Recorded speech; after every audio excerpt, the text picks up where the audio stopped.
Você vê muitas falácias que as pessoas usam para provar ou demonstrar a existência de Deus?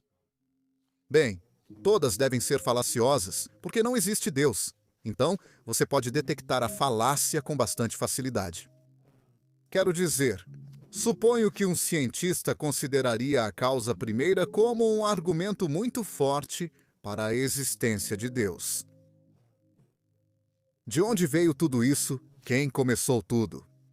E se esse Big Bang não foi o Big Bang primordial, houve outro Big Bang, muito mais atrás no tempo, que ele tenha iniciado, e assim por diante?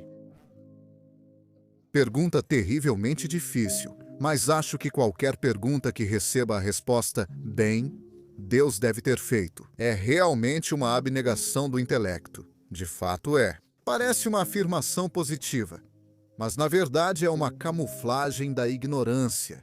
E isso significa que as pessoas pararam de pensar. E se você for confrontado com a questão de uma causa primária, de onde vem o universo? Não caia simplesmente na zona de conforto de dizer que foi Deus quem fez isso, porque isso não faz sentido. É totalmente, absolutamente sem sentido. O que os cientistas precisam fazer é rastrear as causas até sua origem e encontrar uma teoria matemática para o surgimento do universo. Espero que isso se mostre possível. Ainda não há evidências de que isso não será possível. E qualquer pessoa, qualquer cientista que diga que é impossível explicar o surgimento do universo a partir do nada, sem intervenção, não é. Ser um cientista de verdade é simplesmente ser pessimista demais. E eles não sabem. Quero dizer, há milhares de cientistas trabalhando arduamente com cosmologia, tentando voltar àquele último momento. Vai ser maravilhoso quando eles chegarem lá. Temos o que é chamado de Deus das lacunas. Sim, toda vez que algo não é compreendido, É uma abnegação do intelecto. vimos isso ocorrer em vários estágios diferentes.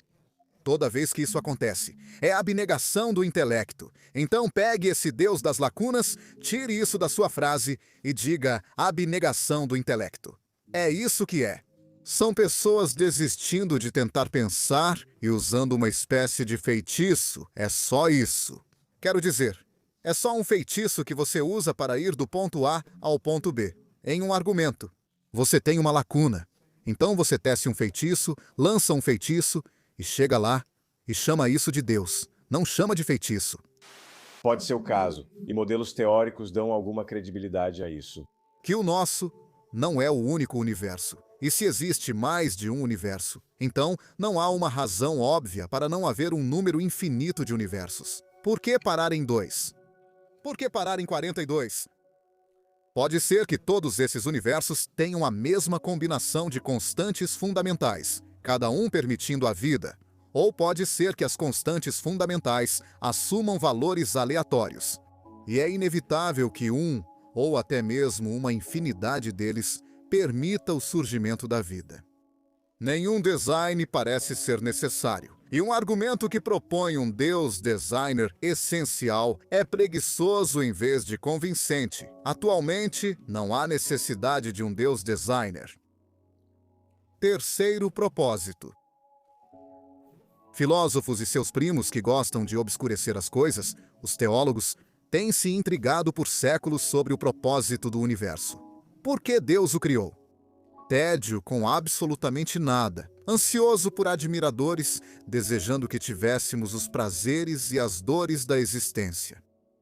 O problema é que não há absolutamente nenhuma evidência de que o universo tenha qualquer propósito. Isso, assim como a causalidade, é uma extrapolação da pequena experiência humana para uma escala cósmica inadequada. Cada um de nós, é claro, tem propósitos de vários tipos. Então, certamente, dizem eles, o universo também tem um, não é? A ciência avança para elucidar o funcionamento do mundo sem invocar propósito e não encontra uma única evidência disso. Na verdade, na minha opinião, há uma grandeza em uma entidade tão grandiosa quanto o universo, simplesmente existindo ali, totalmente sem propósito. E se não há propósito, não há necessidade de supor um Deus com propósito. As religiões minam o respeito pelas evidências. As religiões prejudicam as sociedades ao desfavorecerem as evidências em favor da fé, preferindo histeria coletiva, superstição, autoridade sacerdotal e a propagação de crenças por condicionamento cultural. Através de uma inspeção controlada, cuidadosa, circunspecta, pública e imparcial. Se você considera que a introspecção e a submissão à autoridade marcam o caminho para a compreensão, então vote contra a moção. Caso contrário, se você considerar que a verdade não é alcançada ao atiçar as chamas da opinião de uma multidão, mas sim por meio de um exame público e circunspecto, então vote a favor da moção. Aproveite! Dentro do Islã, existe um procedimento para alterar o texto, de acordo com a sociedade moderna, que se baseia em analogias lógicas extraídas do mundo real e no processo lógico seguido para se chegar à conclusão. Então, como ele adota interpretações lógicas do mundo ao nosso redor? Muito obrigado a todos. As religiões se orgulham de desenvolver analogias normalmente depois que a verdade já foi descoberta pelos cientistas.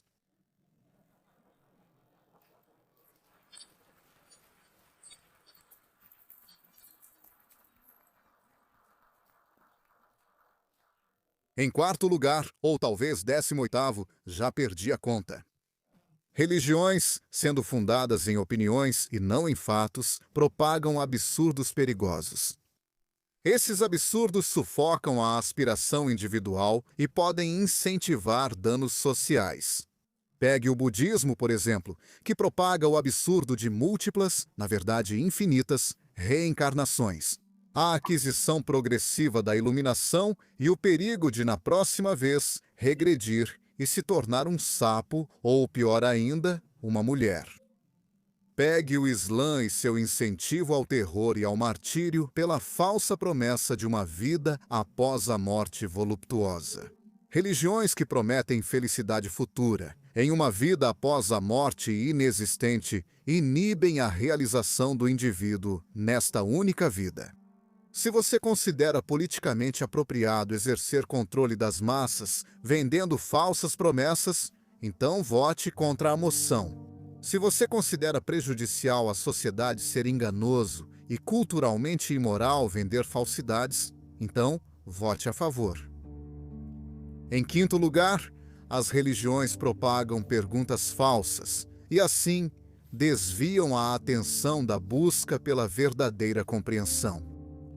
Quando você reflete sobre os tipos de perguntas que a religião considera peculiares a si mesma e nega que o pensamento racional possa elucidá-las, elas acabam sendo extrapolações não fundamentadas da experiência humana ou frutos da incapacidade de uma pessoa de lidar com a perspectiva de sua própria aniquilação. Se você considera proveitoso refletir sobre questões para as quais não há evidências, então vote contra a moção. Se, em vez disso, você considera que a atenção deve se limitar a questões de existência para as quais há evidências reais, então vote a favor da moção. Nós, deste lado, e acredito que posso falar pelos meus colegas, aceitamos isso. As religiões muitas vezes têm uma função benigna e reconfortante, através, é claro, da propagação de falsidades, e inspiraram grandes obras de arte, ao custo, é claro, de muito sangue. Mas nós preferimos a honestidade e sua companheira, a racionalidade. Então, se você prefere viver em uma sociedade onde a governança e o comportamento pessoal são fundamentados em decisões racionais, baseadas em evidências, e não nas inconstâncias culturalmente condicionadas de crenças às vezes conflitantes, então eu peço que você vote a favor da moção. A religião realmente não é apenas o ópio do povo. Ela inegavelmente enfraquece o intelecto e a racionalidade, e assim prejudica a sociedade em seu núcleo.